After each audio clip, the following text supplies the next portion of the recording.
बघा नफा आणि तोटा, ठीक आहे. तर बेसिक संकल्पना पाहू घेऊ आपण.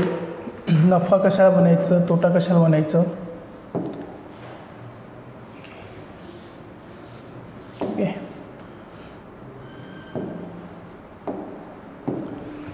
बघा सूत्र पाठ केल्यापेक्षा संकल्पना लक्षात घ्यायची. नफा कशाला म्हणायचं. साधारणतः समजा हा पेन आपण लक्षात घेतला तर हा पेन आपण ज्या रुपयाला खरेदी करतो, ज्या किमतीला, त्या किमतीला काय म्हणायचं, खरेदी किंमत. बरोबर आहे. ज्या किमतीला आपण खरेदी करतो, ज्या किमतीला आपण तो पेन घेतो, त्या किमतीला कोणती किंमत म्हणायची, खरेदी किंमत. समजा आपण हा 100 रुपयाला घेतला, बरोबर आहे, आणि हा जर आपण समजा 150 रुपयाला विकला, तर याचा अर्थ आपल्याला खर्च किती आला हा पेन घेण्यासाठी, 100 रुपये, आणि आपण विकल्यानंतर पैसे किती आले आपल्याला, 150 रुपये. म्हणजे 50 रुपये हा काय झाला, आपला नफा झाला. म्हणजे इन शॉर्टमध्ये आपण काय केलं की नफा का केव्हा होतो, जेव्हा विक्री किंमत वजा खरेदी किंमत. ठीक आहे. ह्या दोघांचा फरक म्हणजे कोण असणार, नफा असणार. ठीक आहे. खरेदी किमतीपेक्षा जास्त कोण असतो, जास्त कोण असते, विक्री किंमत. दुसऱ्या अर्थाने आपण जेव्हा काही ट्रिक्सने उदाहरण सोडतो तेव्हा हा जो नफा असतो, हा नफा तुमचा दडलेला कशामध्ये असतो, विक्री किमतीमध्ये. म्हणजे थोडक्यात आपण 100 रुपयाचा पेन घेतला आणि आपण तो काय केला, 150 रुपयाला विकला. बरोबर आहे.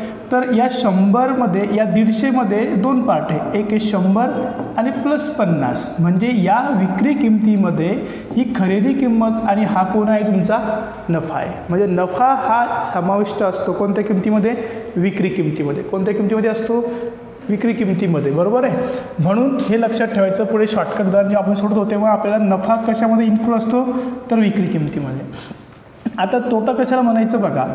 जर आपण तो पेन किती रुपयाला खरेदी केलेला आहे, 100 रुपयाला खरेदी केलेला आहे. बरोबर आहे. आता त्या 100 रुपयापेक्षा कमी रुपयाला विकला तरच काय होणार आहे, तोटा होणार आहे. बरोबर आहे. मग समजा आपण तो जर समजा विकला 80 रुपयाला, तर या ठिकाणी काय झालं, आपल्याला 20 रुपये तोटा झाला. बरोबर आहे. मग विक्री किंमत किती झाली, 80. मग तोटा केव्हा होतो, जेव्हा आपण खरेदी किमतीमधनं कोणती किंमत वजा करतो, विक्री किंमत वजा करतो. म्हणजे या ठिकाणी लक्षात हे घ्यायचं की तोटा हा कशात समाविष्ट असतो, तोटा हा खरेदी किमतीत समाविष्ट असतो. कारण आपण जेवढा खर्च आला, जेवढी खरेदी केली त्याच्यापेक्षा कमी किमतीला तो काय करतो आहे, विकत आहे. म्हणजे आपल्याला खरेदी किमतीमध्ये तोटा दडलेला असतो. हे झालं दुसरं तोट्याचं सूत्र. ठीक आहे. आता शेकडा नफा कशाला म्हणायचं, शेकडा नफा कशाला म्हणायचं. साधी गोष्ट आहे की आपण काय केलं, उदाहरण घेतलं की एक पेन आहे, जो पेन आपण किती रुपयाला खरेदी केला, 100 रुपयाला खरेदी केला. बरोबर आहे. हा आपण खरेदी केला किती रुपयाला, 100 रुपयाला एक पेन, आणि तो विकला आपण, त्याची विक्री केली आपण 150 रुपयाला. म्हणजे पैशामध्ये जर नफा विचारात घेतला तर नफा किती आपला, 50 रुपये. बरोबर आहे. पैशामधला नफा किती आहे, 50 रुपये. आता सूत्र लक्षात नाही ठेवायचे, सूत्रापेक्षा संकल्पना लक्षात कशी ठेवायची बघा. 100 रुपये आपण खरेदी केला, 150 रुपयाला विकला, म्हणजे आपल्याला फायदा जास्त किती भेटले, 50 रुपये. हे 50 रुपये कशावर भेटले आपल्याला जास्त, 100 रुपये. कारण आपल्याला त्या पेनासाठी खर्च किंवा त्रास किती झाला, 100 रुपये. मग 100 रुपयावर आपल्याला काय भेटले, 50 रुपये भेटले. गुणिले किती, 100. कारण टक्केवारी काढायची, हे कटले म्हणजेच किती टक्के झाले, किती टक्के झाले, 50%. आता यालाच काय म्हटलं बघा, शेकडा नफा. शेकडा नफा सूत्र यालाच म्हटलेलं आहे. शेकडा नफा म्हणजे काय, तुमचा नफा भागिले तुमची खरेदी किंमत गुणिले किती, 100. तुमचा शेकडा नफा, म्हणजे शेकडा नफा जर तुम्हाला काढायचा आहे तर वर काय पाहिजे, नफा पाहिजे, भागिले खरेदी किंमत पाहिजे, आणि गुणिले किती, 100. मग याच्यानुसार तुम्ही विचार केला, आपण विचार केला की खरेदी किंमत किती आहे, 100 रुपये, विक्री किंमत किती आहे, 150. म्हणजे आपल्याला 50 रुपये काय झाला, शिल्लक नफा झाला. म्हणजे 50 रुपये नफा टाकला, खरेदी किंमत किती आहे, 100 गुणिले 100, म्हणजे किती टक्के फायदा झाला, 50% फायदा झाला त्याला. किती टक्के फायदा झाला, 50%. मग याच्यावरून इथं सूत्र काय तयार झालं, शेकडा नफा म्हणजे काय की नफा भागिले, आता हे 100 म्हणजेच कोणती किंमत आहे, थोडक्यात खरेदी किंमत. कोणती किंमत आहे ती, खरेदी किंमत गुणिले किती 100. समजलं. म्हणजे सूत्र पाठ करण्यापेक्षा लक्षात हे घ्यायचं की आपण ती वस्तू खरेदी किती रुपयाला केली, म्हणजे आपल्याला त्या वस्तूसाठी खर्च किती आला आणि आपण ती वस्तू विकली तेव्हा पैसे किती आले आणि आपल्याला नफा शिल्लक काढायचा आहे की जेव्हा आपल्याला नफा भेटला तो टक्केवारीत काढायचा आहे. तर आपण मोजणार कशावर, आपल्याला जो खर्च आलेला आहे त्याच्यावर ना. मग तो खर्च कुठे लिहायचा असतो, छेदस्थानी, ज्यालाच काय म्हणतात या संकल्पनेमध्ये खरेदी किंमत. ठीक आहे. आता आपण दुसरं उदाहरण बघू, शेकडा तोटा कसा काढायचा. आता लक्षात घ्या की हा जो पेन आहे तो पेनची खरेदी किंमत किती आहे 100 रुपये. ठीक आहे. आता तो पेन आपण समजा कमी पैशाला विकला, बरोबर आहे. आपण त्याला विकलं किती रुपयाला, 80 रुपयाला. ठीक आहे. कितीला विकला, 80 रुपयाला. आता आपल्याला त्या पेनासाठी खर्च किती आलेला आहे, 100 रुपये. मग आपल्याला जर नफा नाही, काहीच नाही आहे, तर किमान 100 रुपयाला तो पेन विकायला पाहिजे होता आपण, पण विकला कितीला, 80 रुपयाला. म्हणजे आपल्याला त्याच्यामध्ये काय झाला, लॉस झाला, तोटा झाला. तो किती झाला आपला 20. किती झाला 20. म्हणजे याचा अर्थ लक्षात घ्या. आता तुम्हाला तोटा टक्केवारीत काढायचं आहे, ते तुम्हाला शेकड्यात सांगायचं आहे, 100त सांगायचं आहे. तर हा तुमचा काय आहे, आपला काय आहे, तोटा आहे. किती रुपयावर आपल्याला तोटा झाला, तो 100 रुपयावर झाला. कारण आपल्याला खर्च किती आला होता पेनासाठी, 100 रुपये.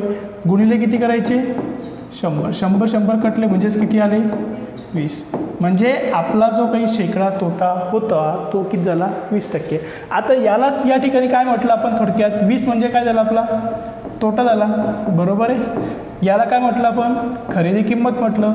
याला काय म्हणतो आपण, खरेदी किंमत. मग हेच काय झालं, शेकडा तोटा झाला. म्हणजे हे या ठिकाणी सूत्र तयार झालं, राईट.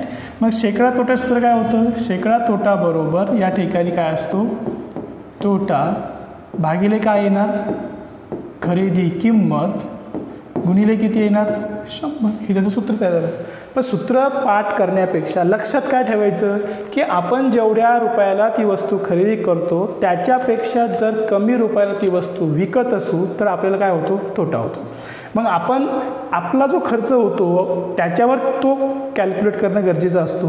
मग समजा 100 रुपयाची वस्तू आपण 80 रुपयाला विकली तर आपल्याला 100 रुपये खर्च आला होता. मग आपण 100 रुपयावर 20 रुपये काय करतोय, टक्केवारीसाठी काढतोय. म्हणजे 20/100 गुणिले 100 म्हणजे किती टक्के लॉस झाला आपला, 20%. म्हणजे हा झाला फॉर्म्युला किंवा सूत्र. आता खरेदी किंमत कशाला म्हणायचं ते क्लिअर झालं की ज्या वस्तूला आपण, ज्या किमतीला आपण वस्तू काय करतो, घेतो आणि त्याच्या मोबदल्यात त्याला काय देतो, पैसे, त्याला म्हणायचं आहे खरेदी किंमत.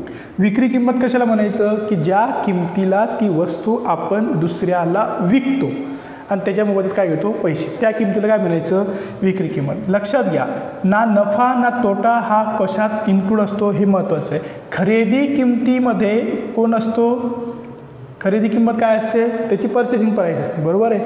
आता जर आपण विचार केला नफा आणि तोटा या दोघांच्या फरकावर अवलंबून असतो, बरोबर आहे.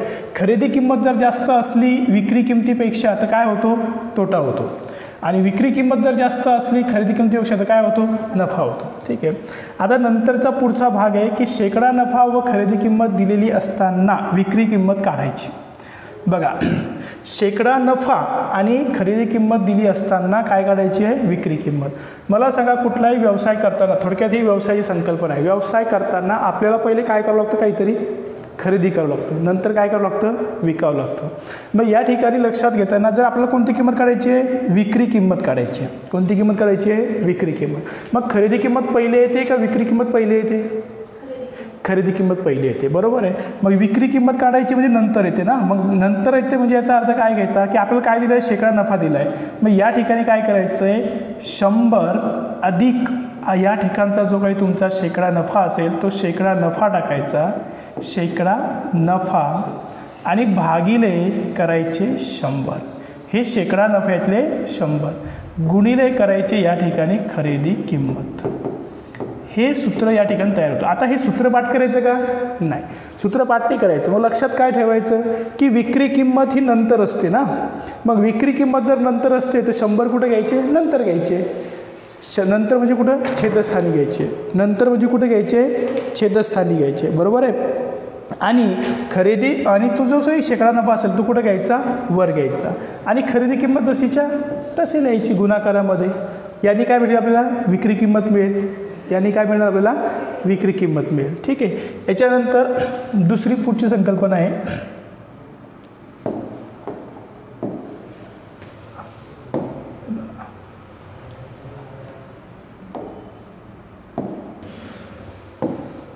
शेकडा तोटा व खरेदी किंमत दिली असताना विक्री किंमत काढायची.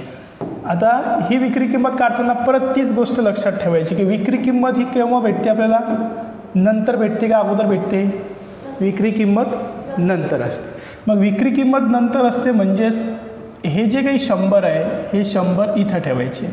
या ठिकाणी किती घ्यायचे 100 अधिक जो काही तुमचा शेकडा तोटा असेल तो तोटा या ठिकाणी टाकायचा शेकड्यामधला बरं का, जो टक्केवारीमध्ये आहे तो, आणि गुणिले किती करायचे खरेदी किंमत.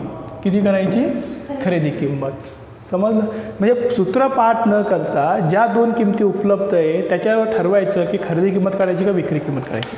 खरेदी किंमत असेल तर ती अगोदर असते. हे इथं बघा आता खरेदी किंमत जर या ठिकाणी काढायची असेल तर खरेदी किंमत कुठं असते ती अगोदर असते. मग अगोदर म्हणजे 100 कुठे घ्यायचे वर घ्यायचे अंशच ठिकाणी.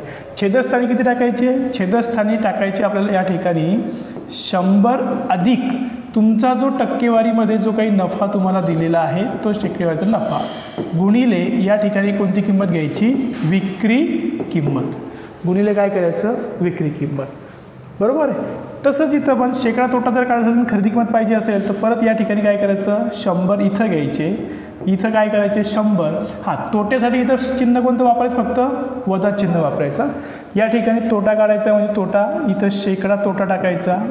ठीक आहे शेकडा तोटा आणि गुणिले कोण लिहायची विक्री किंमत. बरोबर आहे. या पद्धतीनं आपल्याला या संकल्पना वापरता येतात. फक्त इथं लक्षात एक घ्यायचं आहे की खरेदी किंमत अगोदर असते विक्री किंमत नंतर असते. म्हणून 100 खरेदी किंमत काढायची असेल तर काय करायचे अंशाच्या ठिकाणी घ्यायचे आणि छेदाच्या ठिकाणी विक्री काढायची असेल तर घ्यायचे. हा झाला तर सूट. सूटचा अर्थ काय सूट म्हणजे तुम्हाला त्या ठिकाणी तुमचाही त्यात फायदा नसतो आणि दुकानदाराचाही फायदा नसतो. म्हणजे जसं की उदाहरणार्थ एक 100 रुपयाची वस्तू आहे बरोबर आहे. ही त्याची काय आहे छापील किंमत आहे. कोणती किंमत आहे छापील किंमत आहे. बरोबर. छापील किंमत किती आहे 100 रुपये. त्याच्यावर त्या दुकानदाराने सूट दिली. सूट किती दिली 10%. 10% म्हणजे किती या छापील किमतीच्या 10%. छापील किमतीच्या 10% म्हणजे किती आले 10%चा विचार जर आपण केला तर ते येतात एवढे. ठीक आहे. हे 100 म्हणजे 10 रुपये. बरोबर. ही सूट आहे म्हणजे ही किंमत ग्राहकाला द्यावी लागत नाही आणि दुकानदाराला पण ती नफ्यामध्ये घ्यावी लागत नाही. म्हणजे तो एक आभास आहे. सूट म्हणजे थोडक्यात काय आहे एक भास आहे एक आभासी रक्कम आहे. बरोबर आहे. मग जेव्हा तो दुकानदार ती वस्तू विकतो तेव्हा त्याला किती पैसे भेटतात 90 रुपये. 10% त्याचे गेले. बरोबर आहे. मग ही 90 रुपये त्याची कोणती किंमत झाली विक्री किंमत. कोणती किंमत झाली विक्री किंमत. म्हणजे सूट कशाला म्हणायचं सूट म्हणजे छापील किमतीवर ती वजा करून टाकायची राहील जी काही त्याच्यात ती विक्री किंमत आहे. मग सूट ही ना नफ्यात इन्क्लूड होत ती ना तोट्यामध्ये इन्क्लूड होत. बरोबर आहे. तर ही सूट असते याला म्हणतात. आणि सूट नेहमी करता कशावर दिली जाते सूट ही नेहमी करता त्या वस्तूची जी छापील किंमत असते त्याच्यावर दिली जाते. ठीक आहे. आता ही झालं आपलं यात इथपर्यंत संकल्पना किंवा सूट कशा म्हणायचं. आता पहिलं उदाहरण घेऊ आपण जस्ट एक सिंपल उदाहरण बघा. मनीषने एक वस्तू 10 रुपयाला घेतली व 15 रुपयाला विकली तर त्या ठिकाणी मनीषचा काय होईल प्रॉफिट होईल की लॉस होईल. एक वस्तू 10 रुपयाला घेतली म्हणजे ही काय झाली त्याची खरेदी किंमत. बरोबर आहे. आणि 15 रुपयाला विकली तर त्याला किती रुपये नफा झाला म्हणजे शिल्लक भेटले त्याला 10 रुपयापेक्षा 5 रुपये. बरोबर आहे. म्हणजे हा त्याचा 5 रुपये काय झाला नफा झाला. बरोबर आहे. त्याला जेवढा खर्च आला होता त्याच्यापेक्षा त्यांनी जास्त रुपयाला ती वस्तू काय केली विकली म्हणजे 15 रुपयाला विकली म्हणजे 5 रुपये झाला नफा झाला. आता या ठिकाणी हे 5 रुपये रुपयात विचारलं होतं. बरोबर आहे. 5 रुपये हे कशामध्ये आलं उत्तर हे रुपयामध्ये आलं. ठीक आहे. आता जर असं विचारलं असतं की तो शेकडा नफा किती या ठिकाणी असं जर विचारलं असतं की शेकडा नफा किती लक्षात द्या. बरोबर. असं इथं विचारलेलं आहे का नाही. पण आपण या ठिकाणी टाकलं आणि विचारलं की शेकडा नफा किती. बरोबर आहे. बघा रुपयात जर विचारलं तर किती रुपये नफा झाला 5 रुपये नफा. पण शेकडा नफा जर विचारला तर काय करायचं? 5 रुपये त्याला शिल्लक भेटले, किती रुपयावर भेटले? 5 रुपये त्याला शिल्लक भेटले 10 रुपयावर, गुणिले किती?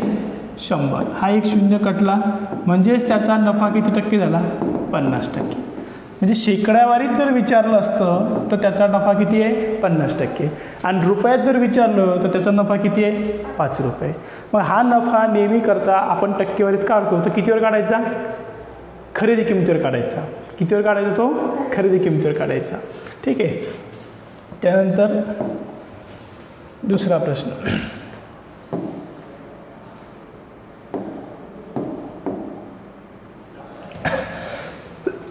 विशालने एक वस्तू 40 रुपयाला घेतली. किती रुपयाला घेतली त्यांनी ती वस्तू? 40 रुपयाला. म्हणजे थोडक्यात ही काय झाली आपली खरेदी किंमत. बरोबर आहे. 33 रुपयाला विकली. किती रुपयाला विकली त्यांनी ती? 33 रुपयाला. त्याला नफा अगर तोटा किती झाला बघा. 40 रुपयाला घेतलेली वस्तू जर 33 रुपयाला विकली असेल तर कमी रुपयाला विकली त्यांनी, म्हणजे त्याला काय झाला? तोटा झाला. मग 40 वजा 33 म्हणजेच कितीचा फरक पडला? 7चा. 7 रुपये त्याचा काय झाला? तो तोटा झाला. बरोबर आहे. हा 7 रुपये त्याचा तोटा आहे. बरोबर आहे. इथे तोटा शब्द पण आवश्यक होता. आता हा जो तोटा आहे हा तोटा टक्केवारीत जर काढायचा असेल तर काय करावं लागेल? शेकडा तोटा जर आपल्या या ठिकाणी सांगायचा असेल त्याला, तर शेकडा तोटा, त्याने ती वस्तू घेतली, त्याला तोटा झाला किती? 7 रुपये. कारण 40ची वस्तू त्याने विकली किती रुपयाला? 33 रुपयाला. 7चा किती रुपयावर झाला तो? 40वर. कारण त्याला त्या वस्तूसाठी खर्च किती आला? 40 रुपये. म्हणजे त्याची खरेदी किंमत इथं घ्यावी लागेल. गुणिले किती करायचे? 100. 20 दुनी 40, 20 पंच 100. म्हणजे 7 5 किती झाले? 35. 35 भागिले 2 म्हणजेच बे 1 बे, बे 7 14 आणि बे 5 10. म्हणजे किती टक्के? टक्केवारीत जर विचार केला तर शेकडा तोटा त्याचा किती आहे? शेकडा तोटा आहे 17.5. आणि रुपयात जर विचार केला तर त्याचा तोटा किती झाला? 7 रुपये. आणि ही गोष्ट या ठिकाणी लक्षात घ्यायची आहे. आता बघा, तुलना करताना आपण मागच्या उदाहरणात पण जेव्हा शेकडा नफा किंवा शेकडा तोटा काढतो तेव्हा शेकडा नफा किंवा शेकडा तोटा काढताना जी छेदस्थानची किंमत असते ती नेहमी करता खरेदी किंमतच असते. म्हणजे या उदाहरणामध्ये खरेदी किंमत ही खूप महत्त्वाची आहे. कोणती किंमत महत्त्वाची आहे? खरेदी किंमत ही महत्त्वाची. याला पायाभूत किंमत असं म्हणतात. म्हणजे हा पाया आहे, महत्त्वाचा आहे की या खरेदी किमतीवरच तुम्हाला सांगता येईल, खरेदी किमतीला मूळ लक्षात घेऊन तुम्हाला सांगता येईल विक्री किंमत जास्त आहे का विक्री किंमत कमी आहे. खरेदी किमतीपेक्षा विक्री किंमत जर जास्त असली, खरेदी किमतीपेक्षा जर विक्री किंमत जास्त असली तर काय होणार? नफा होणार. आणि खरेदी किमतीपेक्षा विक्री किंमत जर कमी असली तर काय होणार? तोटा होणार. बरोबर आहे. म्हणजे ही किंमत तुमची निश्चित असणार. या किमतीच्या भोवती विक्री किंमत जशी असेल त्याच्यानुसार तुमचा नफा किंवा तोटा ठरवल्या जाणार. मग नफा आणि तोटा हा अवलंबून कशावर असणार? विक्री किमतीवर असणार. नफा किंवा तोटा हा अवलंबून असणार विक्री किमतीवर. कारण विक्री किंमत कमी असेल खरेदी किमतीपेक्षा तर तोटा होणार. विक्री किंमत जास्त असेल खरेदी किमतीपेक्षा तर नफा होणार. ह्या गोष्टी महत्त्वाच्या आहे बेसिक लक्षात घेण्यासाठी. ठीक आहे. याच्यानंतर पुढचा प्रश्न आहे 4 नंबर. विनोदनं एक वस्तू 10 रुपयाला विकत घेतली व 15 रुपयाला विकली तर विनोदचा शेकडा नफा किती? या ठिकाणी शेकडा नफा विचारलेला आहे. ठीक आहे. हां, विनोदनं एक वस्तू किती रुपयाला घेतली? 10 रुपयाला आणि विकली किती रुपयाला? 15 रुपयाला. म्हणजे त्याचा जो काही नफा आहे तो नफा किती झाला? 5 रुपये. बरोबर आहे. पण हा नफा कशात झाला? तो रुपयात झाला, 5 रुपये. त्याचा काय विचारलं? शेकडा नफा. मग साहजिकच त्याचा जो नफा आहे 5, त्याला ती वस्तू घेण्यासाठी किती खर्च आला होता? 10 रुपये. म्हणजेच त्याची ती 10 रुपये कोणती किंमत झाली? खरेदी किंमत झाली. सूत्र पाठ करायची गरजच नाही. आपल्याला बेस फंडामेंटल लक्षात घ्यायचा आहे की खरेदी किंमत ती इथं लिहायची. 10 रुपयावर 5 रुपये तर 100वर किती? 10. आता याला असं पण लिहू शकतो आपण, 10 रुपयावर 5 रुपये तर 100वर किती? मग याला गुणिला किती? 10. गुणिला किती? 10. म्हणजेच किती? 50. किती टक्के? 50%. हा शून्य कटला म्हणजेच किती आला? 50. म्हणजे आपण सूत्रांचा वापर करण्यापेक्षा आपण संकल्पनेचा वापर करून उत्तर काढायला सुरुवात करायची. आलं लक्षामध्ये की एक वस्तू जी आहे ती वस्तू 10 रुपयाला जर विकली आपण तर 10 रुपयाची जी विक्री किंमत आहे, बरोबर, खरेदी किंमत आहे, राईट आहे, ती 10 रुपयाची खरेदी किंमत आहे. आपण जर ती 15ला विकली तर किती रुपये नफा झाला? 5 रुपये. फायदा किती झाला? 5 रुपये. मग 100वर किती, म्हणून काय या ठिकाणी किती करायचे? 100 करायचे. मग गुणाकार किती करायचा? 10ने, बरोबर. मग इकडे पण गुणाकार किती करायचा? 10ने.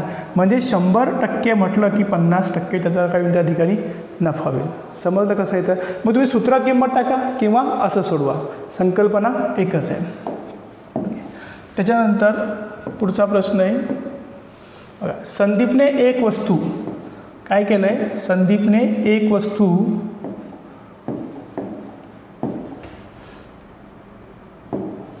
10 रुपयाला विकत घेतली व 8 रुपयाला,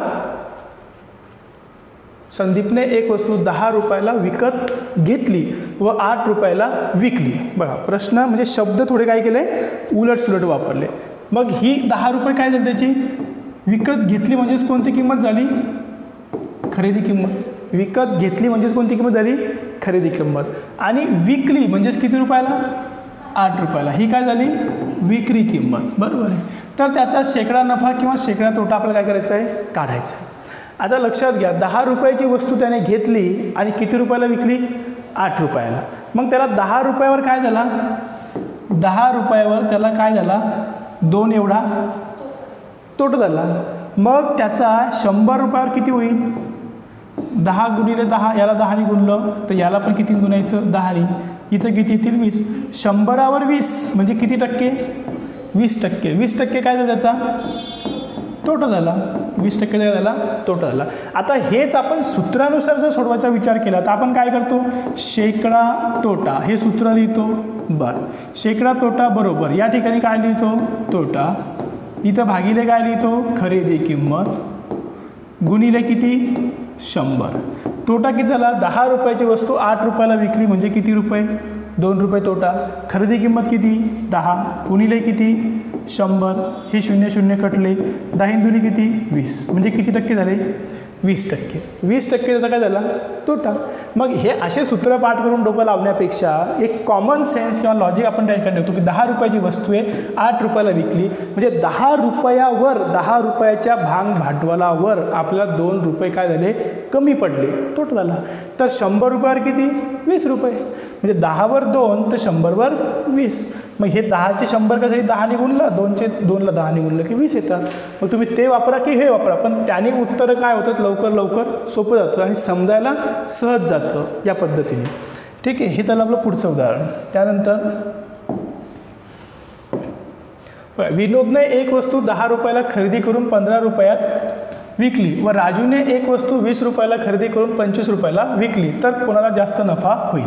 आता या ठिकाणी आपण तुलना करायची आपल्याला विचारायचं आहे. इथं 2 भाग करू आपण. एका भागामध्ये आपण काय करू? विनोद घेऊ आणि दुसऱ्या भागामध्ये कोण घेऊ? राजू घेऊ. ठीक आहे. आता आपण पहिले आपल्या लॉजिक किंवा या कन्सेप्टनुसार प्रयत्न करू सोडवायचा. बघा, विनोदनं 10 रुपयाची वस्तू किती रुपयाला विकली? 15 रुपयाला. मग 10 रुपयाची वस्तू 15 रुपयाला विकली म्हणजे शिल्लक किती आले? 5 रुपये. किती रुपयावर? 10 रुपयावर किती रुपये आले? 5. आपल्याला काय विचारलं आहे? नफा कुणाला जास्त होईल, बरोबर आहे. मग 100वर काढायचे आपल्याला. मग 10ला किती गुणायचं? 10ने. इथं पण किती गुणायचं? 10ने. म्हणजे 10 आणि 5 किती होतील? 50. म्हणजे याला नफा किती झाला? 50%. काय झाला? नफा 50%, कारण ती जास्त विकली ना, नफा झाला. तर राजूने काय केलं? एक वस्तू 20 रुपयाची वस्तू 25 रुपयाला विकली तर कोणाला जास्त नफा होईल? बघा, याने पण काय केलं? 20 रुपयाची वस्तू किती रुपयाला विकली? 25ला. मग 20 रुपयाची वस्तू त्याने 25ला विकली म्हणजे याला किती झाले? 5. आता जर रुपयातला विचार केला असता तर इथं आणि इथं नफा कसा आहे? सारखा आहे. म्हणजे 5 रुपये नफा याला पण झाला, 5 रुपये नफा त्याला पण झाला. पण आपल्याला तुलना करायची जर असेल, काय करायची आहे? जास्त नफा कुणाला होईल हे तुलनात्मक सांगायचं असेल तर रुपयात सांगता येईल का? नाही, ते टक्केवारीवर सांगता येईल. असं का होईल? इथं सगळ्यात महत्त्वाची गोष्ट आहे, असं का होईल? टक्केवारीत त्याचा फरक का पडेल? कारण याची पायाभूत किंमत आणि याची पायाभूत किंमत हे त्या ठिकाणी मॅटर करतं, म्हणजे खरेदी किंमत मॅटर करते. मग इथं 20चे आपल्याला जर 100 तयार करायचे आहे तर किती गुणावं लागेल? 5ने गुणावं लागेल. मग याला सुद्धा किती गुणावं लागेल? 5ने. मग किती आले? 25. बघा, याचा टक्केवारीत नफा 50% होता, याचा टक्केवारीत नफा किती आहे? 25% आहे. म्हणजे याचं भाग भांडवल 20 रुपये लागलं होतं आणि त्याच्यावरच त्याला 5 रुपये भेटले, म्हणजे भाग भांडवल जास्त लागलं आणि नफा कमी भेटला. याचं भाग भांडवल 10च लागलं आणि त्याच्यावर नफा 5 रुपये भेटला, म्हणजे याला 50% नफा झाला, याला 25% नफा झाला. तर नफ्याचं आपल्याला जी तुलना करता येते ती टक्केवारीत करता येते. समजलं काय केलं आपण? तर सूत्र टक्केवारीचं म्हणजे नफ्याचं सूत्र जर असतं तर आपण काय वापरलं असतं? इथं 5 किती घेतले असते? 10 गुणिले किती? 100. म्हणजे आपण नफा भागिले खरेदी किंमत गुणिले 100 असं केलं, म्हणजेच किती येतात? इथं 50 येतात. आणि इथं काय केलं असतं? नफा किती आहे? 5, खरेदी किंमत किती राजूसाठी? 20 गुणिले किती घेतले असते? 100. 20 किती? 100. 5 किती? 25. म्हणजे आपण जो काही शेकडा नफ्याचं सूत्र वापरतो ते सूत्र कसं वापरतो की सूत्र लक्षात ठेवण्याची गरज पडायला नको, संकल्पना लक्षात ठेवायची. या ठिकाणी नफा घ्यायचा भागिले काय करायची? खरेदी किंमत करायची गुणिले किती करायचे? 100 करायचे. ठीक आहे, या पद्धतीने. काही अडचण नाही? समजलं?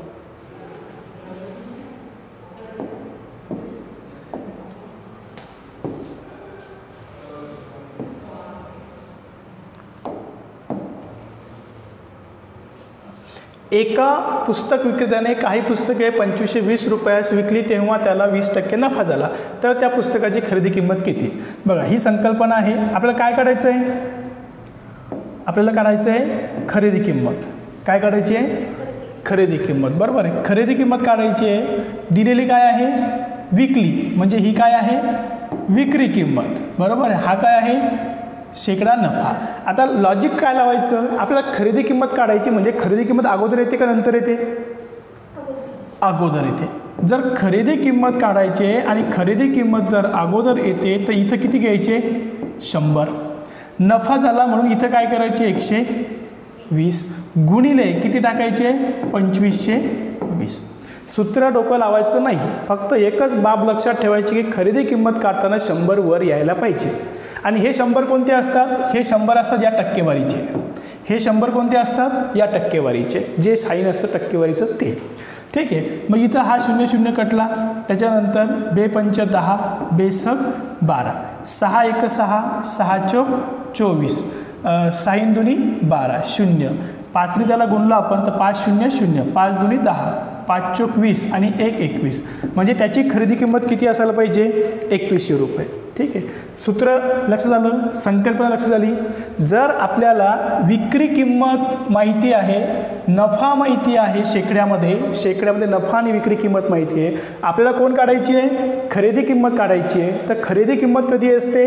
अगोदर येत असते, म्हणून 100 वर लिहायचे. नफा म्हणजे जास्त असतो म्हणून 100 मध्ये तो 20% टाकायचा, म्हणजे 20 टाकायचा, म्हणजे 100 भागिले 120 गुणिले 25/25 याचा गुणाकार केला की उत्तर किती होतं? 2120. म्हणजे आपल्याला उत्तर किती येणार आहे? 2100 रुपये. तर त्या पुस्तकाची खरेदी किंमत किती असेल? 2100 रुपये. ठीक आहे, समजले? त्यानंतर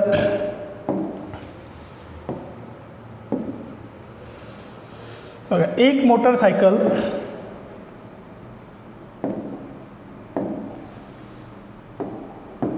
एक मोटरसायकल 18,000 रुपयाला विकली.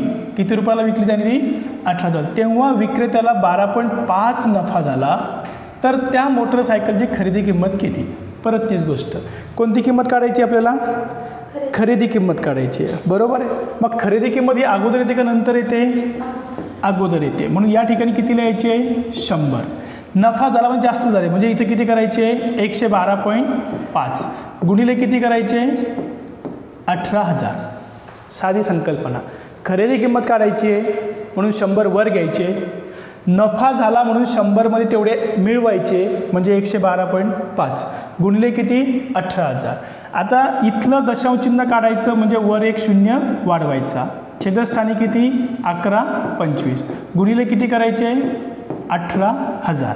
ठीक आहे, आता 25ने संक्षिप्त करायचं किंवा पहिले 5ने करायचं सोपं जाण्यासाठी. 5 दुनी 10, परत 1 आला 12 झाले, 5 दुनी 10, 5 5 25, 5 दुनी 10, 0 0.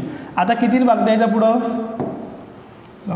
25/9 225 आणि 25/8 ठीक आहे.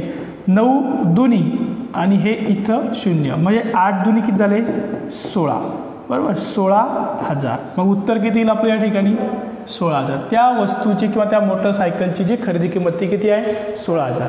सूत्राचा वापर करण्यापेक्षा संकल्पनेनुसार त्या प्रश्न सोडवायचं. खरेदी किंमत काढायची आहे 100 वर घ्यायचे, नफा असेल तर मिळवायचे, तोटा असेल तर वजा करायचे. कशात मिळवायचे 100मध्ये मिळवायचे, कशातून वजा करायचे 100मधून वजा करायचे. गुणिले जी किंमत दिली आहे विक्री किंमत ती विक्री किंमत तिथं लिहायची. दिसतंय ठीक आहे. एका व्यापाऱ्याने एक धुलाई यंत्र 11,040 रुपयाला काय केलं विकलं ठीक आहे. तर त्याला 8% तोटा झाला. तर त्या धुलाई यंत्राची खरेदी किंमत किती. त्या धुलाई यंत्राची खरेदी किंमत किती. कोणती किंमत काढायची आहे खरेदी किंमत काढायची. म्हणून 100 कुठे येतात वर, कारण खरेदी किंमत पहिले येते व्यवसाय करताना. मग इथं तोटा झाला म्हणून 100मधून 8 गेले म्हणजे किती घ्यायचे 92. गुणीला किती करायचे एवढे करायचे ठीक आहे. मग आता एवढे केल्यानंतर त्याचा गुणाकार किती येतो इथं 3नी भाग जातो किंवा 23नी डायरेक्ट भाग देतो आपला. मग 2नी भाग गेला 2 चोक 8 बेसक 12. नंतर या ठिकाणी आपण भाग देऊ 2 पंच 10 परत 2 पंच 10 2 दुनी 4 0. आता किती भाग देता परत 2 दुनी 4 2 त्रिक 6 इथं 2 दुनी 4 2 साती 14 2 सक 12 0. आता किती आले 23 23 एक 23 23 एक 23 23 गेले म्हणजे 4 23 दुनी 46 म्हणजे किती 120. मग या ठिकाणी 2 शून्य म्हणजे ए त्यावर 2 शून्य वाढवले म्हणजे किती झाले 12,000. म्हणजे त्या धुलाई यंत्राची जी काही खरेदी किंमत आहे ती किती असेल 12,000 रुपये. धुलाई यंत्राची जी खरेदी किंमत आहे ती किती आहे 12,000. काय केलं आपण त्या पद्धतीनं लिहिलं की याच्यावर एवढे त्याच्यावर किती ठीक आहे.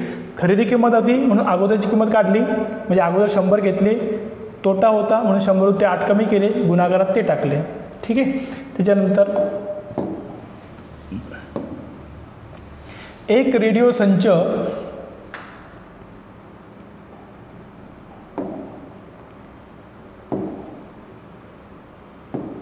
एक रेडिओ संच 459 रुपयाला विकल्याने खरेदीच्या 15% तोटा झाला. तर त्या रेडिओची खरेदी किंमत किती. कोणती किंमत काढायची परत खरेदी किंमतच काढायची. मग 100 भागिले काय झाला तोटा म्हणजे इथं किती येतील 85 गुणिले किती करायचे 459. मग आता याला काय करायचं आपल्याला संक्षिप्त करायचं. कितीने भाग जाईल आपल्याला संक्षिप्त करत एकूण 17ने भाग देऊ 17 पाची 85 17 दुनी 34 किती उरतील खाली 19 17 साती 119 मग कटले म्हणजे किती येतील बरोबर 2700. म्हणजे ती वस्तू किती रुपयाला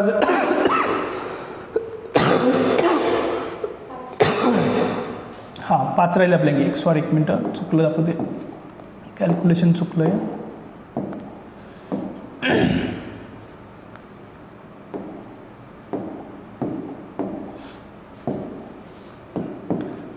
इथं 100 तोटा झाला म्हणजे किती 85 गुणिले किती 459.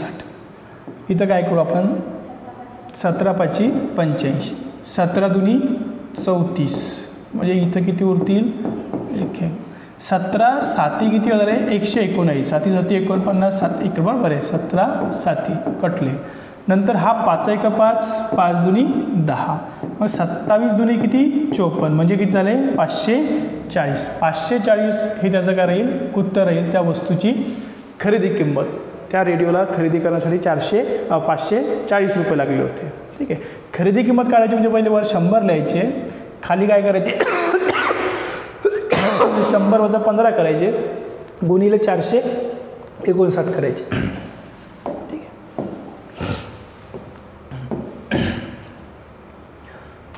नंतरचा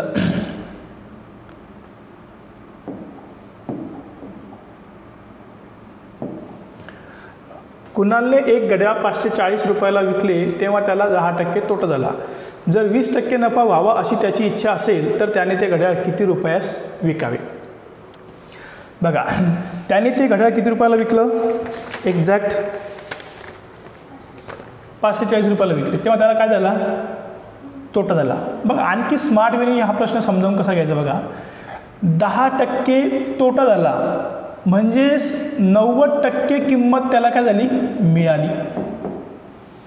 त्या एकूण किमतीच्या किती मिळाली, 90%, म्हणजे 10% तोटा आहे. मग 90 बरोबर 540, तर 20% नफा व्हावा अशी त्याची इच्छा असेल. किती टक्के नफा व्हावा, 20%. मूळ किंमत किती लक्षात घेतली आपण, 100. बरोबर आहे. 100वर 10% तोटा म्हणजे 90, आणि मग 100वर 20% नफा म्हणजे 120. मग 90चे 120 करायचे, तर इथं 0 कटतो, 9 1 9, 9 7 54. या 1ला कितीने गुणायचं आपल्याला, 120ने गुणलं तेव्हा एवढे येतात. तर या 6ला पण कितीने गुणायचं आहे, 120. 12 सकम 72 म्हणजे किती, 720. म्हणजे किती रुपये यायला पाहिजे, 720. समजलं.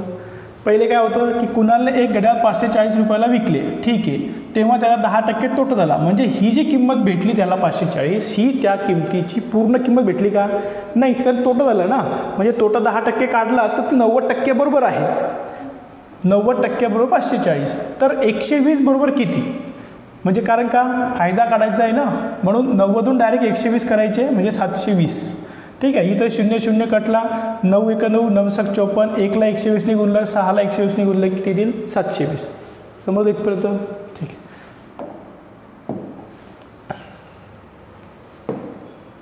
एक टेबल 680 रुपयास विकला तेव्हा विक्रेत्याला 15% काय होता, तोटा झाला. जर 10% नफा मिळावा अशी त्याची इच्छा असेल तर त्याने तो टेबल किती रुपयाला विकावा. ठीक आहे. तोटा किती झाला त्याला,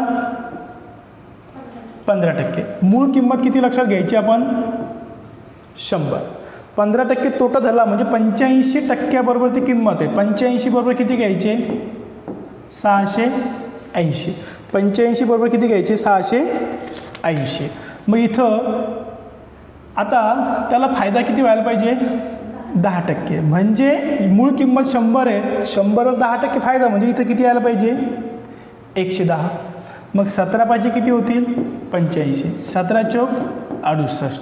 5ला किती गुणायचं, किंवा इथं 5 1 परत 5, 5 8 40. 1ला किती गुणायचं, 110ने. मग 8ला पण किती गुणायचं, 110ने. 11 8 88 म्हणजे किती येतात, 880. मग त्याचं उत्तर किती, 880.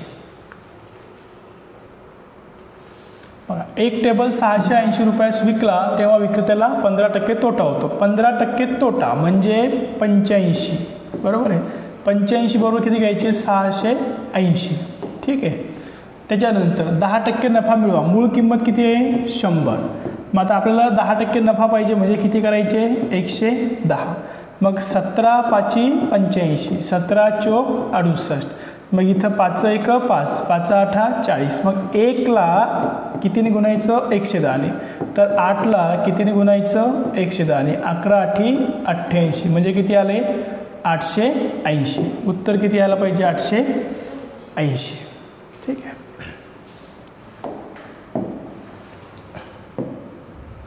एक वस्तू 60 रुपये 90 पैशाला विकल्यास, पुढचा प्रश्न घेऊ आपण.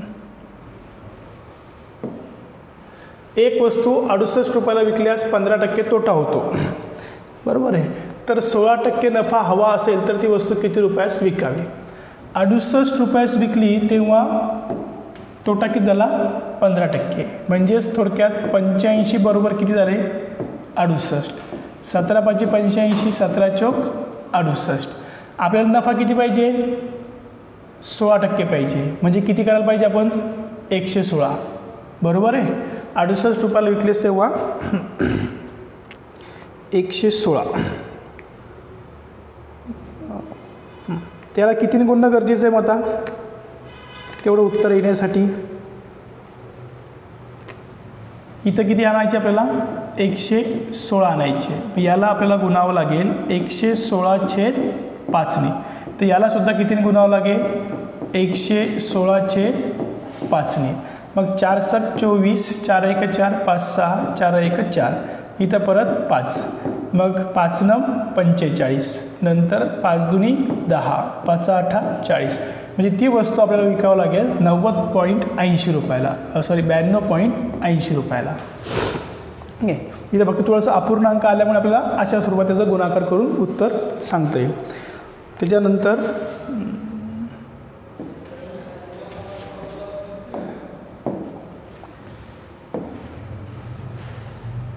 आता हे संकल्पने दुसरे उदाहरण आहे. कट करते.